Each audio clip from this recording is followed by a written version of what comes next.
आहे तो आहे तुमचा प्रॉपर MCQ आणि प्रिव्हियस पेपरचा प्रॉपर आता सध्या जो आहे ना तो प्रिव्हियस इयर जे क्वेश्चन पेपर असतात ते तुम्हाला सॉल्व करणे आहे आणि MCQ हे तुम्हाला हा अख्खा महिना त्यामध्ये देणे भाग आहे। तर त्यामध्ये जे स्कोर करतील ते इथे टर्निंग पॉईंट ठरेल असं मला वाटते नॉन टेकमध्ये। आणि प्लस टेक्निकलमध्ये जे महत्त्वाचे टॉपिक्स आहेत त्याच्यामुळे आपल्याला टार्गेट काय आहे, आपल्याला जेनको टार्गेट आहे आणि आपल्याला जेनको एनी हाऊ क्रॅक करायचं आहे, ते काही असो काही हो, मला जेनको क्रॅक करायचं म्हणजे करायचं आहे। मी रात्रंदिवस एक करेल पण जेनको क्रॅक करेल।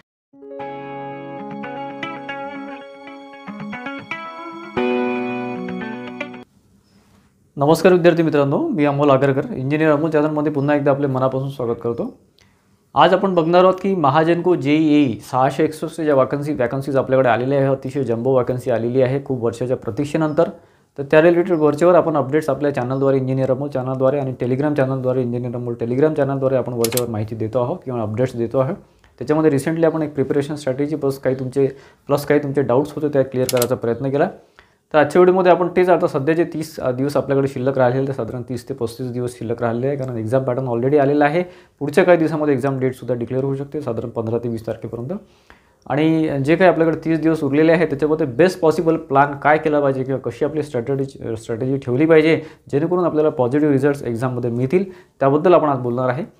आणि प्लस आपली जी टेस्ट सिरीज आपण ऑलरेडी लॉन्च केलेली आहे, परंतु एक्झाम पॅटर्न चेंज झाल्यामुळे त्यावर आपण काही पॉझिटिव्ह अपडेट्स केलेले आहे।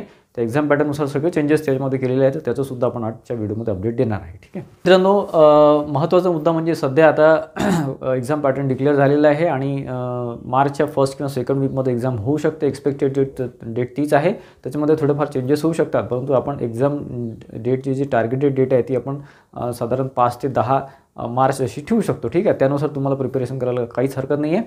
आणि आजची 10 तारीख म्हणजे साधारण 1 महिना म्हणजे 30 दिवस तुमच्याकडे शिल्लक आहे, त्याच्यानुसार काय प्लॅन केला पाहिजे त्याबद्दल आपण थोडंसं बोलणार आहे। आणि त्या तत्पूर्वी जे काही आता महाट्रान्सफरचा रिझल्ट आलेला आहे त्यामध्ये बरेच विद्यार्थी आपल्या कॉन्टॅक्टमध्ये आधीपासून होते, काही विद्यार्थी नंतर कॉन्टॅक्टमध्ये आले, तर त्यांचा फीडबॅक मला मिळाला आणि तो सुद्धा अतिशय महत्त्वाचा होता। विद्यार्थी जे माझ्याशी कनेक्टेड होते ते निखिल गोरकर असेल, ओमकार आंबेडकर असेल किंवा अनंत शेळके एक विद्यार्थी होते, त्यांचा 15 आय थिंक रँक आहे। एक 9 रँकचे सुद्धा विद्यार्थी आहे, 15 रँकचे आहे, एक 122 आहे, एक आय थिंक 112 122 एक विद्यार्थिनी आहे, ती कोल्हापूरला जॉब करते आणि जॉब करता करता तिने अभ्यास केला।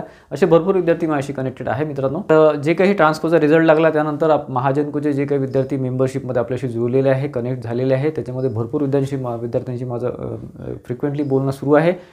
30 दिवसाचा जो आपला प्लॅन आहे, 30 दिवसामध्ये तुम्हाला सध्या खूप महत्त्वाचे दिवस आहेत। हे तुमचं जे काही तुमच्या हातामध्ये काम असेल, मी तर म्हणेन फुल टाईम अभ्यास करा। तर ट्रान्सको आलेली आहे, जेनको आता आहे आणि पुढे वितरणसुद्धा येणार आहे, त्याच्यामुळे तुम्ही शक्यतोवर असाल म्हणजे आता एक्झाम आहे म्हणून, जर एक्झाम आली नसते किंवा जाहिरात आली नसते मी तुम्हाला असं म्हटलं नसतं, पण तो आता एक्झाम असल्यामुळे कसं आहे की तुम्हाला फुल टाईममध्ये अभ्यास करायला काहीच हरकत नाही आहे, कारण की आता एक एक मिनटं महत्त्वाचं आहे। पुढचे जे 30 दिवस आहेत ते अतिशय जास्त महत्त्वाचे आहे। तुमचा अभ्यास कितीही झालेला असला, कितीही तुमची प्रिपरेशन असली तरी हे शेवटचे 30 डेज खूप महत्त्वाचे असतात मित्रांनो। त्या आपल्या व्हिडिओजमध्ये मी सांगत आलेलो आहे की त्यामध्ये तुमचं जे काही झालेलं असेल, फॉर एक्झाम्पल महाट्रान्सकोची एक्झाम आता रिसेंटली झालेली आहे, त्याच्यामध्ये बरेच विद्यार्थी हे एकदम करंटमध्ये आहे, एकदम सध्या तयारीमध्ये आहे, तर त्यांनी फक्त रिफ्रेश करायचं, रिवाईज करायचं आणि त्यानंतर आपले MCQ प्रिव्हियस पेपर सुरू करायचे। त्याचा त्यांना नक्की फायदा होईल, कारण जास्तीत जास्त प्रॅक्टिस आवश्यक आहे। ज्या विद्यार्थ्यांचं सिलेक्शन राहिलेलं आहे, एक माझा विद्यार्थी असा आहे मेंबरशिपमध्ये आलेला, आता कनेक्ट झालेला, आय थिंक काहीतरी सांगली का कोल्हापूरचेच आहे ते, तर त्यांचा असा प्रॉब्लेम आहे की सर म्हणे मी टेस्टच दिला नाही आणि प्रॅक्टिस पेपरवर कुठलेच दिले नाही आहे, त्यामुळे म्हणजे तरी त्यांना मार्क्स पडलेले आहेत, 61 समथिंग मार्क्स आहे, परंतु काहीतरी 1% त्यांचं सिलेक्शन गेलेलं आहे याच्यामध्ये EWSमध्ये वगैरे आय थिंक। तर त्यामुळे कसं आहे की त्यांचा तिथे एक निगेटिव्ह त्यांना अनुभव आला।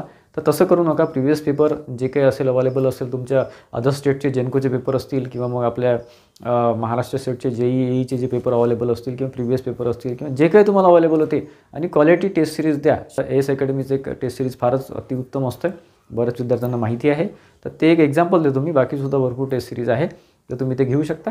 आणि प्लस आता जे पिरियड आहे तो आहे तुमचा प्रॉपर MCQ आणि प्रिव्हियस पेपरचा प्रॉपर आता सध्या जो आहे ना तो प्रिव्हियस इयर जे क्वेश्चन पेपर असतात ते तुम्हाला सॉल्व करणे आहे आणि MCQ हे तुम्हाला हा अख्खा महिना त्यामध्ये देणे भाग आहे। परंतु जे विद्यार्थी ज्यांची तयारी म्हणजे कमी आहे किंवा त्यांना असं वाटत असेल आपले कॉन्सेप्ट क्लिअर नाही आहे, त्यांनी थेरॉटिकल अभ्यास करायला काही हरकत नाही। पुढचे 8-10 दिवस तरी 20 तारखेपर्यंत तरी तुम्ही थेरॉटिकल अभ्यास करू शकता, कारण कॉन्सेप्टच क्लिअर नसेल तर तुम्हाला तुमच्या लक्षात येणार नाही की आपल्याला प्रिव्हियस MCQमध्ये तुम्हाला जेव्हा तुम्ही क्वेश्चन रीड करता, जेव्हा सॉल्व करता, तेव्हा तुमचा अर्थच कळला नाही तर तुम्ही तिथे क्वेश्चन कसं सॉल्व करणार। तर तुम्ही थेरॉटिकलचा अभ्यास करा आणि प्लस MCQ स्टार्ट करा. फॉर एक्झाम्पल तुमचा पॉवर सिस्टीमवर अभ्यास झालेला असेल तर power system related subject wise जे काही MCQज अवेलेबल आहे किंवा जे काही बुक वाईज आहे, जसं आता यूथ कॉम्पिटिशन्स टाईम्सचं एक आहे, त्यानंतर आपलं हे आहे JB गुप्ता आहे किंवा बाकीचे तुमचे अवेलेबल जे बुक्स असतील त्यामधनं पॉवर सिस्टीम घ्या. पॉवर सिस्टीमवर MCQ सॉल्व करा आणि कुठे जिथे अडचण आहे तो टॉपिक परत रीड करा.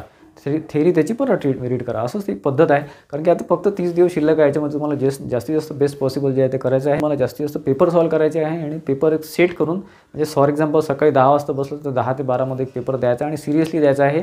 कमीत कमी वेळेमध्ये द्यायचा आहे, हे लक्षात घ्या. ठीक आहे.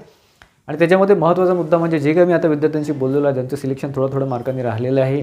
म्हणजे माझेसुद्धा 1-2 विद्यार्थी आहे की ज्यांचं मला असं वाटत होतं की यांचं सिलेक्शन झालंच पाहिजे, एनीहाव हे विद्यार्थी सिलेक्ट होतीलच असं मला वाटलं होतं, परंतु ते थोडंफार मार्कांनी गेलेले आहे. म्हणजे 4 ते 5 मार्कांनी त्यांचं सिलेक्शन गेलेलं आहे. तर त्यांचा प्रॉब्लेम असा झाला की ते नॉनटेकमध्ये कमी पडले. टेक्निकल त्यांचं खूप चांगलं होतं, साधारण 35 ते 40 रेंजमध्ये त्यांनी पॉझिटिव्ह अटेम्प्ट केले होते 50 पैकी टेक्निकलला. परंतु नॉनटेकमध्ये त्यांचा स्कोर एकदम 40 पैकी 20 वगैरे असंच आलेला आहे. 17, 18, 20 पर्यंत स्कोर आलेला आहे. त्याच्यामुळे नॉनटेकला अतिशय जास्त महत्त्व आहे. आणि प्लस महाजनकोमध्ये सध्या नॉनटेकचं महत्त्व जास्त वाढलेलं आहे, कारण की 40 मार्काचं होतं, इथे 60 मार्काचं झालेलं आहे नॉनटेक. आणि प्लस आपलं टेक्निकलचं 60 प्रश्न 120 मार्क. टेक्निकलचं महत्त्व तेव्हा पण होतं, आता पण आहे, परंतु नॉनटेकचं महत्त्व जास्त वाढलेलं आहे. 60 तर तुमचं इथे झालेलं आहे, 60 मार्काचं झालेलं आहे. आणि प्लस इंग्लिशचं सुद्धा 20 मार्काचं झालेलं आहे, ते सुद्धा अतिशय महत्त्वाचं आहे. मी तर तुम्हाला हेच म्हणेल की सध्या जो नॉनटेकमधला जो भाग आहे ॲप्टी रिजनिंग आणि इंग्लिश लँग्वेज, इंग्लिशमध्ये ज्याची कमांड आहे, कारण की विद्यार्थी हे मराठीच्या तयारीमध्ये होते, आता इंग्लिश एकदम आलेलं आहे. त्याच्यामुळे इंग्लिशची तयारी ज्यांनी व्यवस्थित केली, ज्याचा ऑलरेडी आधीपासून इंग्लिश लँग्वेज असे असतात मित्रांनो की त्याचा 2-4-8 दिवसामध्ये अभ्यास होत नाही, त्याचा अभ्यास कंटिन्युअस लागतो. वोकॅब्युलरी तुमची चांगली लागते, तुमचं इंग्लिश चांगलं लागतं किंवा तुम्हाला अर्थ ॲटलिस्ट माहीत पाहिजे, तेव्हा कुठून मी ते व्यवस्थित सॉल्व करू शकतो. तर पॅसेज असो, सिनोनिम, अँटोनिम असो की फ्रेजेस असो, तुम्हाला इंग्लिश तुमचं बेसिकली चांगलं असणं आवश्यक आहे. ठीक आहे. तर त्यामध्ये जे स्कोर करतील ते इथे टर्निंग पॉईंट ठरेल असं मला वाटते नॉनटेकमध्ये. आणि त्यांचं थेरॉटिकल झालं नसेल, ज्यांना असं वाटत असेल की आपलं कुठेतरी कमी आहे, कॉन्सेप्ट लक्षात येत नाही आहे, तर त्यांनी आता पुढच्या काही दिवसामध्ये 8 दिवसामध्ये, जसं आता सिग्नल्स सिस्टीम नवीन ॲड झालेलं आहे किंवा बाकीचे जे काही महत्त्वाचे ॲड झालेलं आहे, इलेक्ट्रॉनिकचा काही भाग असेल, ॲनालॉग डिजिटल वगैरे, तर त्याचं सगळं थेरी कंप्लीट करा. पोर्शन हा तुम्हाला पूर्णच करणे भाग आहे. असं नाही की मी महत्त्वाचे सांगितले म्हणजे महत्त्वाचेच करायचे नाही, ते त्यांच्यासाठी की ज्यांचा आता वेळ नाही आहे आणि खूप कमी वेळेमध्ये त्यांना करायचं आहे, त्यांच्यासाठी ते महत्त्वाचे टॉपिक सांगितलेलं आहे. परंतु प्रश्न हे आता हा 50च्या ठिकाणी 60 झालेला आहे. महाट्रान्सफरमध्ये 50चे टेक्निकल होते, आता 60चे झालेले आहे. त्याच्यामुळे आता तुम्हाला टेक्निकलचे प्रश्न जास्त आहेत. आणि त्याच्यामध्ये पॉवर सिस्टीमवर जर त्यांनी 60 पैकी 30 जरी घेतले तरी पुढचे 30मध्ये 2-2, 4-4 मार्काचे ते बाकीचे टॉपिक घेऊ शकतात. ठीक आहे. त्याच्यामुळे तुम्हाला स्किप कोणतंच करायचं नाही, सगळं करायचे आहे. ठीक आहे. सांगता येत नाही, एखाद्या मशीन्सवरच ते 15-20 मार्काचं विचारून घेतील, एखादं काहीतरी नेटवर्क थेरीवरच ते 10-15 मार्काचं विचारून घेतील, असं होऊ शकतं मित्रांनो. ठीक. आणि प्लस नॉनटेकचा सुद्धा अभ्यास तुम्हाला अतिशय चांगला असणं आवश्यक आहे. पॉझिटिव्ह पॉईंट एकच आहे, 2 पॉईंट आहे याच्यामध्ये. पॉझिटिव्ह पॉईंट मी तुम्हाला आधीसुद्धा सांगितलेलं आहे की याच्यामध्ये निगेटिव्ह मार्किंग नाही आहे. त्याच्यामुळे 100% पूर्ण अटेम्प्ट करणं तुम्हाला आवश्यक आहे. जे काही तुमचे आपले 120 प्रश्न, 120 पैकी 120 अटेम्प्ट करणं अतिशय आवश्यक आहे. कुठला प्रश्न कुठे राईट येईल काय सांगता येत नाही, एखाद्या ठिकाणी गेसिंगसुद्धा तुमचं राईट येऊ शकते. त्याच्यामुळे पूर्ण अटेम्प्ट करा, कुठेच वेळ घालू नका. आणि जास्त तुम्हाला किचकट ॲक्च्युली आपण आता एक्झामच्या 8 दिवस आधी, जेव्हा एक्झाम डेट डिक्लेअर होईल त्याच्या 8 दिवस आधी, म्हणजे एक्झाम डेटच्या 8 दिवस आधी आपण एक 120 मिनिटामध्ये पेपर कसा द्यायचा किंवा कसं काय टॅली करायचं त्याचासुद्धा आपण एक खूपच मायन्युटली आणि व्यवस्थित तिथे मी तुम्हाला व्हिडिओ देणार आहे, ज्याचा उपयोग तुम्हाला 100% होईल तुमच्या एक्झामच्या वेळेस 120 मिनिटामध्ये. ठीक आहे. पूर्ण ॲनालिसिस करून तो व्हिडिओ आपण घेणार आहे. त्याच्यामुळे तो व्हिडिओ नंतर येईल, परंतु आता सध्या तुम्हाला हे सांगू शकतो की 30 दिवसामध्ये तुम्हाला नॉनटेकचा अभ्यास डेली कमीत कमी 4 तास नॉनटेकचा अभ्यास. तुमचं किती स्ट्रॉंग असो नॉनटेकला रिवाईज करणं आवश्यक असते, प्रॅक्टिस करणं आवश्यक असते. त्यामुळे नॉनटेकमध्ये इंग्लिश स्किप करू नका. इंग्लिश नंतर ॲप्टिट्यूड रिझनिंग खूप प्रॅक्टिस करा त्याची. म्हणजे तुम्हाला 60 पैकी कमीत कमी 40+ कमीत कमी आले पाहिजे, त्याच्यावर आले तर तुमचं फारच चांगलं. ठीक आहे. आणि टेक्निकलमध्ये 120 पैकी म्हणजे तुमचा 60 प्रश्न आहे, तर 60मध्ये ॲटलिस्ट तुमचे 40 मार्क आले पाहिजे. तुम्ही कोणत्याही कॅटेगरीचं असा, विद्यार्थी मित्र विचारतात मला की सर माझं हे असं आहे तर किती कट ऑफ येईल, मी या कॅटेगरीमध्ये येतो. कशाहीमध्ये या, टार्गेट तुम्ही जास्त ठेवा. कमीत कमी मी तुम्हाला सांगेल 180 पैकी 120चं टार्गेट ठेवा, तेव्हा कुठं तुम्हाला 110, 100पर्यंत तुमचं स्कोअर होईल. टार्गेट मोठं ठेवा. ठीक आहे. तुम्ही कोणत्याही कॅटेगरीमध्ये असा. ठीक आहे. बाकी कट ऑफचा व्हिडिओ मी ऑलरेडी दिलेला आहे, प्रिव्हियस कट ऑफचा, त्यानुसार तुमचा कट ऑफ लागेलच, कमी जास्त थोडंफार होईल. परंतु जे काही टार्गेट आहे ते 180 पैकी 120चं ठेवा, त्यानुसार अभ्यास करा. टेक्निकलचं तुम्ही दिवसातून कमीत कमी 5 ते 6 तास टेक्निकल असणं आवश्यक आहे. सध्या 25 दिवस 30 दिवस शिल्लक आहे, त्याच्यामध्ये जेवढं जास्त कराल तेवढं चांगलं. पण कमीत कमी 5 ते 6 तास टेक्निकल त्याच्यामध्ये MCQ, प्रिव्हियस इयर क्वेश्चन आणि थोडंफार थेरॉटिकल जे रेस तुमचं राहिलेलं आहे ते करा आणि बाकी नॉन-टेकमध्ये प्रॅक्टिस करा. जेवढं प्रॅक्टिस कराल तेवढं चांगलं आहे. व्हिडिओज बघा, यूट्यूबवर जेवढे व्हिडिओज चांगले क्वालिटी व्हिडिओज अवेलेबल असतील ते बघा. खूप फ्री कंटेंट अवेलेबल आहे व्हिडिओ याच्यावर यूट्यूबवर. तुम्हाला कुठेच क्लासेस करायची आणि 10-12 हजार खर्च करायची गरज नसते मित्रांनो. ॲक्च्युली जर फ्रँकली मी सांगायचं झालं तर ॲक्च्युली गरज नसते 10-12 हजार कुठेच खर्च करायची, परंतु खूप जास्त क्वालिटी मटेरियल अवेलेबल आहे यूट्यूबवर. व्हिडिओज अवेलेबल आहे. सर्च करा, फक्त सर्च करा. सर्च करून तुम्हाला सगळं लक्षात येईल आणि त्याच्यामध्ये तुम्हाला नॉन-टेक रिलेटेड, बँकिंग रिलेटेड, तुमचे क्लेरिकल रिलेटेड, प्युअर रिलेटेडसुद्धा अभ्यास करा. कारण की जे काही आपलं तो पॅटर्न असतो, सपोज आता 60 क्वेश्चन आहे, 60पैकी तुम्हाला साधारण फॉर एक्झाम्पल आपण ॲप्टीचं बघितलं तर ॲप्टीमध्ये 20 प्रश्न आहे, 20 मार्क आहे, तर 20पैकी साधारण 10 ते 15 मार्काचं हे क्लेरिकल लेवल राहील आणि 2-3 प्रश्न असे राहतील की जे PO लेवलचे राहू शकतात. फॉर एक्झाम्पल रिझनिंगमध्ये पझल्स आहे, सिटिंग अरेंजमेंट आहे आणि बाकीसुद्धा आपल्याला अनुभव आला असेल महाट्रान्समध्ये ते PO लेवलची सुद्धा राहू शकतात. त्याच्यामुळे तो सुद्धा तुमचा अभ्यास असणं आवश्यक आहे. आता कालच माझ्याशी एक विद्यार्थिनी कनेक्ट झाली, तर तिचा बँकिंगचा अभ्यास होता PO लेवलचा, त्याच्यामुळे तिला नॉन-टेकमध्ये खूप तिचं स्ट्रॉंग आहे. तरी मी तिला प्रॅक्टिस करायला सांगितलेलं आहे. ठीक आहे, याच्या मागचं कारण हेच आहे की आपण कुठेच असं रिस्क घेऊ शकत नाही. नॉन-टेक तुमचा स्कोरिंग आहे, नॉन-टेकमध्ये स्कोर आला पाहिजे आणि कमी वेळेमध्ये झालं पाहिजे. तुम्हाला जरी ते येत असलं तरी वेळ कमी लागला पाहिजे, हे लक्षात घ्या. आणि याच्यात महाजनकोमध्ये पॉझिटिव्ह पॉईंट असा आहे की 120च प्रश्न आहे. महाटास्कमध्ये 130 प्रश्न होते, त्यामुळे 10 जे आपले इथे क्वेश्चन कमी झालेले आहेत त्याचा आपल्याला नक्की बेनिफिट होईल. कारण की 10 क्वेश्चनमध्ये ॲटलीस्ट तुमचे 10 ते 15 मार्क किंवा 10-12 मिनटं जातात. इथे तो आपला टाईम वाचणार आहे. 120च प्रश्न आहे याच्यामध्ये महाजनकोमध्ये, त्याच्यामुळे तिथे तुम्हाला टाईम युटिलायझेशन करायचं आहे. टेक्निकलला वेळ जास्त द्यायचा आहे, टेक्निकलला वेटेज जास्त असल्यामुळे. आणि सगळ्यात महत्त्वाची गोष्ट माझ्या एक लक्षात आलेलं आहे की ग्रुपमध्ये जे काही तुमचे टेलिग्राम ग्रुप असतील किंवा कोणते ग्रुप असतील त्याच्यामध्ये जे विनाकारणचे डिस्कशन चालतात तिथे पडू नका. ठीक आहे, तुम्हाला काहीतरी MCQs तिथे सॉल्व करायला येत असतील किंवा तुमचे काही टेक्निकल तिथे बेनिफिट मिळत असेल, काही महत्त्वाचे अपडेट्स मिळत असेल, ती गोष्ट वेगळी. परंतु काहीतरी कोणीतरी कमेंट टाकतं आणि त्याच्यावर डिस्कशन सुरू होतं. फॉर एक्झाम्पल सेक्शनल कट ऑफचा काहीतरी मुद्दा होता, त्याच्यावर भरपूर काही डिस्कशन चाललं, तर ते डिस्कशन म्हटल्यापेक्षा आपल्या मनामध्ये ते निगेटिव्ह भावना येऊन जाते आणि त्याच्यात आपण एक डोक्यात तेच सुरू राहते. त्याच्यामुळे तसं करू नका, त्याचा इफेक्ट आपल्या अभ्यासावर होतो. फॉर एक्झाम्पल आता ITIचा रिझल्ट लागला, IT इन्स्ट्रक्टरचा, त्याच्यामध्ये सुद्धा निगेटिव्ह रिझल्ट आल्यामुळे काय झालं की विद्यार्थी तिथे सुद्धा नर्वस झाले. असं करू नका.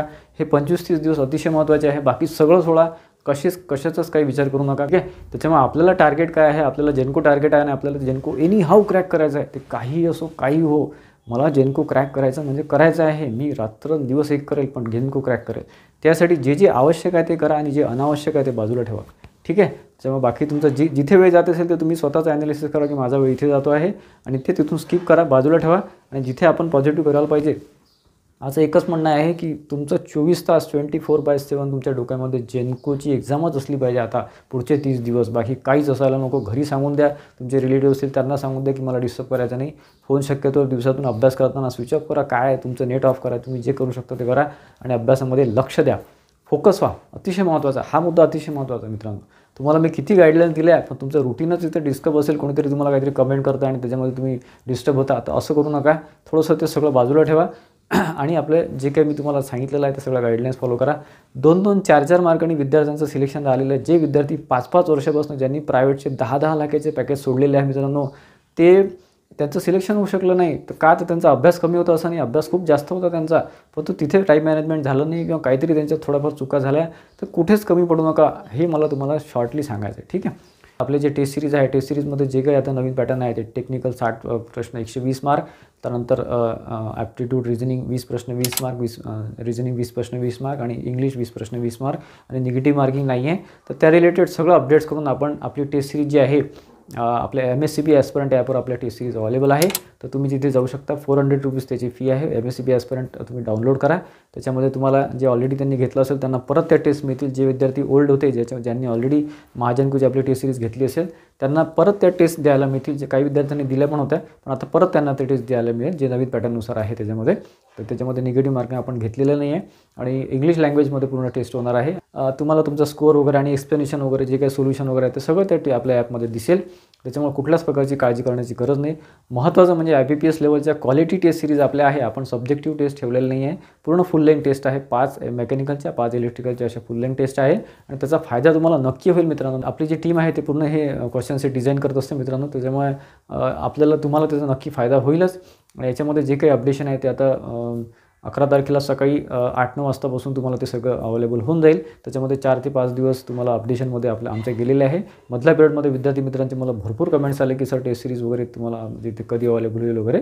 तर नवीन पॅटर्ननुसार ती टेस्ट सिरीज आता अवेलेबल झालेली आहे. MSCB ॲस्पिरंट ॲप डाउनलोड केल्यानंतर, म्हणजे ते नवीन विद्यार्थी आहेत त्यांच्यासाठी सांगतो आहे, ॲप डाउनलोड केल्यानंतर तुम्हाला तिथे रजिस्ट्रेशनचं मिळेल. तुम्हाला रजिस्ट्रेशन करायचं, तुमचा ईमेल ॲड्रेस किंवा तुमचा नंबर वगैरे टाकायचा आहे. त्यानंतर तुम्हाला तिथे जाऊन तुम्हाला ते एक हे मिळेल, बॅनर मिळेल. तिथे तुम्हाला इलेक्ट्रिकलचं असेल तर इलेक्ट्रिकल, मेकॅनिकल असेल तर मेकॅनिकल. तिथे क्लिक केल्यानंतर तुम्हाला बाय म्हणून ऑप्शन येतं. तिथे तुम्ही 400 रुपीज आणि प्लस तुम्हाला तिथे GST वगैरे आहे, तर ते 408 रुपयाला टेस्ट तुम्हाला मिळेल. या रिलेटेड काही प्रश्न असेल मित्रांनो तर कमेंट बॉक्समध्ये कमेंट करा. मी तुम्हाला टेस्ट सिरीज रिलेटेड किंवा आणखी काही प्रश्न असतील तुम्हाला कमेंट बॉक्समध्ये कमेंट करा, मी तुम्हाला उत्तर द्यायचा प्रयत्न करतो. ठीक आहे. आजचा व्हिडिओ आवडला असेल, बऱ्यापैकी तुम्हाला एक गाईडलाईन मिळाली असेल, बऱ्यापैकी बूस्टअप मिळालं असेल तर प्लीज व्हिडिओला लाईक करा आणि जास्तीत जास्त विद्यार्थ्यांमध्ये शेअर करा, जेणेकरून ही माहिती त्यांना मिळेल. आणि प्लस आपल्या चॅनलला, इंजिनियर अमोल चॅनलला नक्की सबस्क्राईब करून ठेवा, जेणेकरून पुढचे जे महत्त्वाचे अपडेट्स आपण वरचेवर घेत असतो ते तुम्हाला मिळत राहतील. धन्यवाद मित्रांनो.